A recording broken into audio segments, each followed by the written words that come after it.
You are listening to SPN, the Sports Podcasting Network.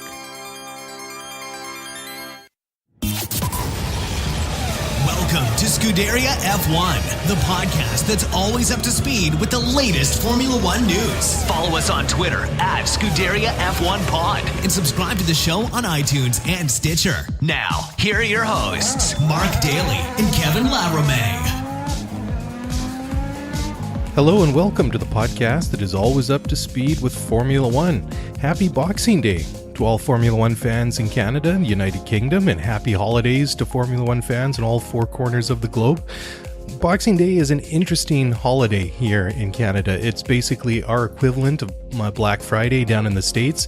And although I will be braving the crowds this afternoon and this morning at the local Best Buy, I may wait online a little bit later on in the day to see if there's some good deals to be had. But wherever you may be, I hope you've all been enjoying this holiday season.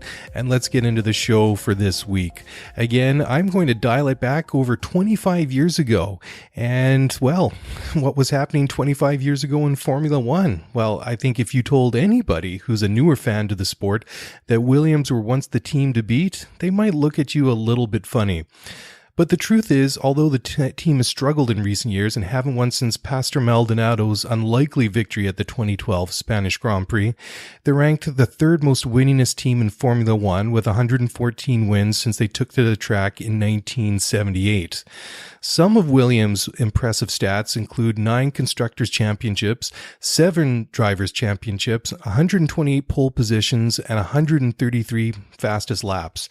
And to date, Williams has scored more than, get this, 3,500 World Championship points. Very impressive.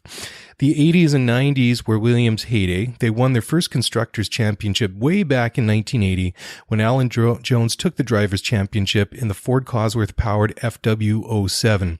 And their most recent World Championship was delivered by Jacques Villeneuve, one of our favorites here on the show, being a fellow Canadian, when Jacques won the World Championship in his Williams Renault FW-17. But half a decade before Jacques joined the team, Williams were preparing to contest the 1992 Formula One World Championship with the one and only FW-14B. And even though that car took to the track over 25 years ago, it is still considered one of the most advanced Formula One cars ever designed and built and raced. And that is still, when compared to the technical or the technological marvels that we see each and every day or each and every week here in the current era. So the FW-14B was powered by a 3.5-liter V10 Renault RS3 engine. And it was a development of the FW-14, which was the car they entered in the 1991. But the story really dates back and starts several years earlier, back in 1987. Now that year, Williams won the double Drivers and Constructors Championship, but they lost their Honda engines in 3-time world champion Nelson Piquet at the end of the season when the Japanese manufacturer decided to exclusively supply McLaren and Lotus for 1988. It was a major issue for the team, who had 4 Constructors and 3 Drivers Championships since 1980, and they were unable to secure another top engine for the coming year. Having few options at the time, Williams were then forced to use the normally aspirated Judd CV engine for 1988. And it was a really massive disadvantage considering all their rivals at the time all had turbo-powered engines. And if any of you, like myself, can remember back that far, they actually had basically a dual world championship. They had all the top teams had turbo engines, and the normally aspirated cars, they contested for something called the Jim Clark Cup. And it really was, it was a tale of two Formula Ones. And it was a kind of a bizarre era, if you think about it. Anyways, in the wake of Piquet's defection to Lotus, Williams brought in Riccardo Patrese to partner with Nigel Mansell, but the season was a disappointment. After so many years of success, in 1988, Williams failed to win a Grand Prix and finished only 7th in the World Championship. Thankfully, the disastrous partnership with Judd Engines lasted only a year, and for 1989, Williams would be powered by Renault, who were returning to the sport as an engine supplier. The Renault partnership was very successful for the team, and over the course of almost a decade, they would once again rise to the top of Formula One. With the powerful Renault RS1 powering the car for 1989, Williams finished second in the World Championship, but they were a very distant second to McLaren Honda, who with drivers Ayrton Senna and Alain Prost were the team to beat in the late 80s and the early 1990s. But in 1990, Williams regressed, with drivers Patrese and Thierry Boutsen retiring a combined 10 times during the season as the team dropped 2 places to 4th in the Constructors' Championship. But those on the inside at Williams knew that their cars and engines were competitive, but the team was sadly not living up to expectations. So to help try and get the team back to the top of Formula One, they brought in a promising young engineer by the name of Adrian Newey. Newey had earned a first-class degree in aeronautics and astronautics from Southampton University in 1980, and then started working for Harvey Postlethwaite at the Fittipaldi Formula One team after he graduated. In 1981, Newey joined March and spent some time as a race engineer in Formula 2, and shortly thereafter began designing race cars. Newey's first car, the March GTP, was a very successful and won the IMSA GTP title 2 years in a row. In 1984, Newey then moved to March's IndyCar project, working as a designer and race engineer for Bobby Rahal. His IndyCar design, the March 85C, won the 1985 kart title, and in the hands of Danny Sullivan, won the 1985 Indy 500. It was a feat that would be repeated in the following year when Rahal won the kart title and Indy 500 driving the Newey-designed March 86C. Adrian would then move to Krakow and eventually Newman Haas before being rehired by March in 1987 when his first Formula One car, the March 881, proved to be pleasantly, if somewhat not unexpectedly, competitive. By the time 1990 rolled around, March had become Leighton House Racing and the team's fortune were in sharp decline. Newey, who was by then the technical director of Leighton House, was then fired by the team midway through the season. He later recalled that although he had been fired by Leighton House, he had already been approached by Williams and had already made up his mind to leave and join the team. The switch to Williams from Leighton House was right for Newey. He was out of a situation where penny-pinching accountants were bleeding life out of the team to a team that had a bigger budget, better resources, and better drivers. Also at Williams at that time was technical director Patrick Head, and together Newey and Head would become one of Formula One's top design partnerships in the early 1990s. When Newey joined the team partway through the season, he entered a situation where neither Williams or Renault were satisfied with their underachieving of the previous 2 years. He immediately began work on designing the FW-14, which would be the team's contender for the 1991 season. 1991 was full of hope for everyone involved. Behind the scenes, they had Head and Newey in charge of the design, a powerful Renault engine, and a driver pairing of Riccardo Patrese and Nigel Mansell, who had just returned after 2 seasons with Ferrari. The FW-14 was set to debut at the first race of the year at the U.S. Grand Prix in Phoenix, Arizona. The car was loaded with many technical innovations, including a carbon fiber and honeycomb composite structure chassis, pushrod suspension, and a brand new semi-automatic gearbox. Between the two of them, Mansell and Patrese won 7 races that year, but early season reliability problems put them at a disadvantage, and they ended up losing the Drivers' and Constructors' Championships to Ayrton Senna and the reliable McLaren Honda MP46. It was a frustrating season, especially for Mansell, who retired several times due to gearbox issues while leading the race. For the 1992 season, Williams did further development to the FW-14, adding active suspension and traction control to complement the much-improved semi-automatic gearbox. Active suspension is a system of keeping a car's ride height constant despite the undulations of a racetrack. Although active suspension was perfected by Williams in the early 90s, development began over a decade earlier with Lotus, and is seen by many in Formula One as the last great innovation by the legendary Colin Chapman. By 1987, Lotus had developed the active suspension well enough and had incorporated it into the 99T. Ayrton Senna was the first driver to test the car, and he gave it his approval. The system worked, and Senna drove the car to victory at the US and Monaco Grand Prix. Starting in 1985, Williams began work on their own system, one that was simpler than Lotus's and one that used approximately 5 horsepower less to power. Unlike Lotus, Williams stuck with active suspension after 1987, trying to find performance advantages wherever they could after losing their Honda engines. During this era in Formula One, it was difficult to truly unleash the full potential of active suspension for a number of reasons. Firstly, it was heavy, adding approximately 12 kilograms to the weight of the car, and the hydraulic pump needed to run the system drew power from the car's engine.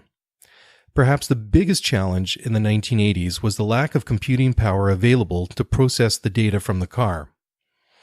By 1991, however, computing power had greatly increased since the mid-1980s, and the active suspension developed by Williams for the FW-14B could actually be pre-programmed to automatically adjust the car's attitude to compensate for changes in the elevations and bumps of a racetrack. When the system was installed in the FW-14B, Patrick Head would say that although the system had a predictive element, it was essentially responsive, meaning that the car did not have the same feel and roll stiffness as a standard car. On the track, this manifested as a momentary floaty feel on the entrance to a corner before the active suspension stabilized the car. Nigel Mansell especially would use this new system to his advantage because he soon learned that after the first few tenths of a second before the car stabilized, there would be much more grip available to the car and it suited his aggressive driving style. The impact of the active suspension, the Renault 3.5-liter V10 RS3 engine, traction control, and much improved semi-automatic gearbox was immediate.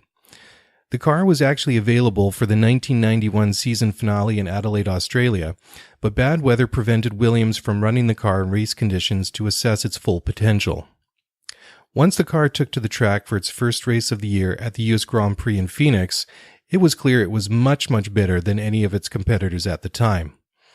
Mansell took the pole position for the race, beating rival Senna by nearly 3/4 of a second. The race was never in doubt for Mansell, who took the victory 24 seconds ahead of his teammate Patrese. The FW-14B put Williams in a class of their own. Mansell set a blistering pace to start the season, winning the first 5 races of the year.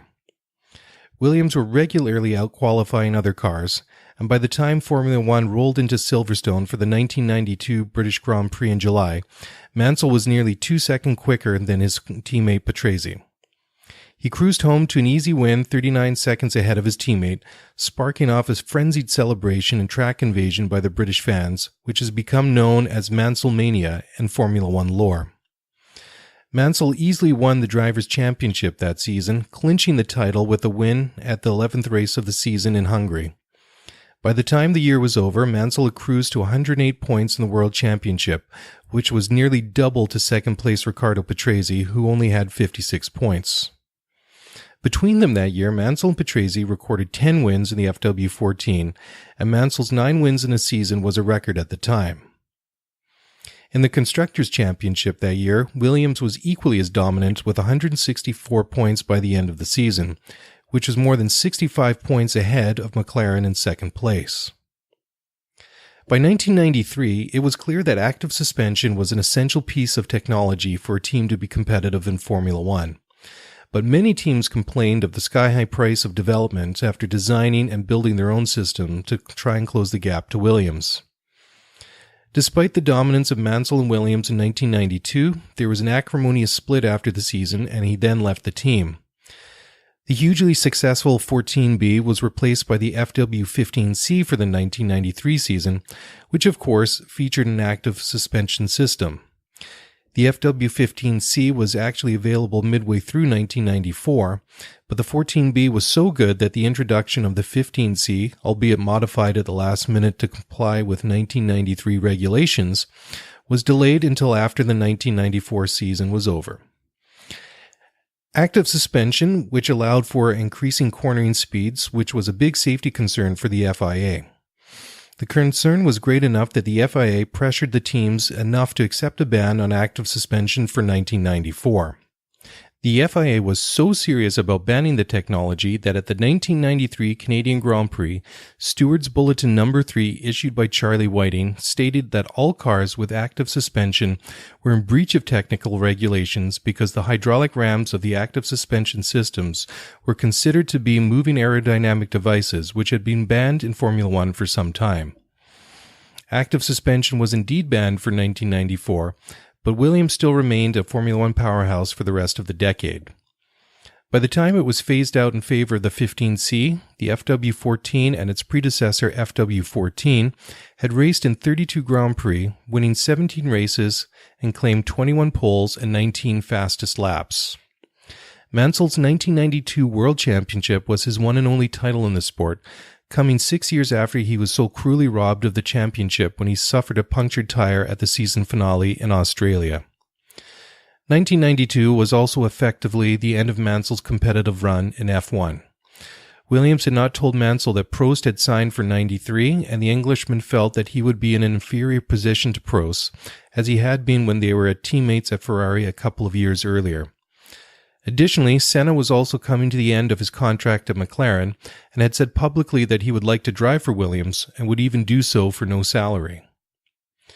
Williams revoked their offer letter to Mansell, and with no other drives available at any other top teams for 1993, Mansell decided to move on rather than be teammate to Prost for a second time. Another late offer was made to Nigel at the 1992 Italian Grand Prix, but by that time the damage was irreparable, and Mansell had decided to retire from Formula One at the end of the year. He would later return to Williams briefly at the end of the 1994 season, and would retire for good from F1 as a McLaren driver partway through 1995. And there you go, that very brief history of one of the most amazing Formula One cars. And if you were around in those days or have gone back and watched some of those old races, it was absolutely spectacular. I mean, all credit to some of the dominant teams that we've seen in the more recent era. Ferrari, of course, in the early 2000s. McLaren, of course, have had their time. Also, Mercedes, of course, Red Bull. But that 1992 season was absolutely incredible. And that was one hell of a car that Williams had designed.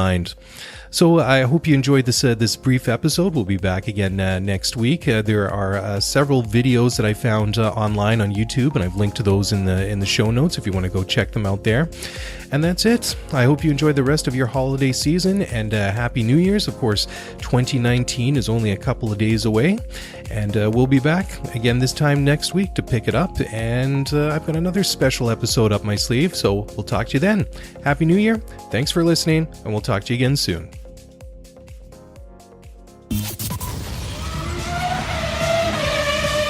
Thanks for listening to the Scuderia F1 podcast. If you want to get the show notes for this episode, then head over to ScuderiaF1pod.com. Want to get in touch with us? Then email us at ScuderiaF1pod@gmail.com.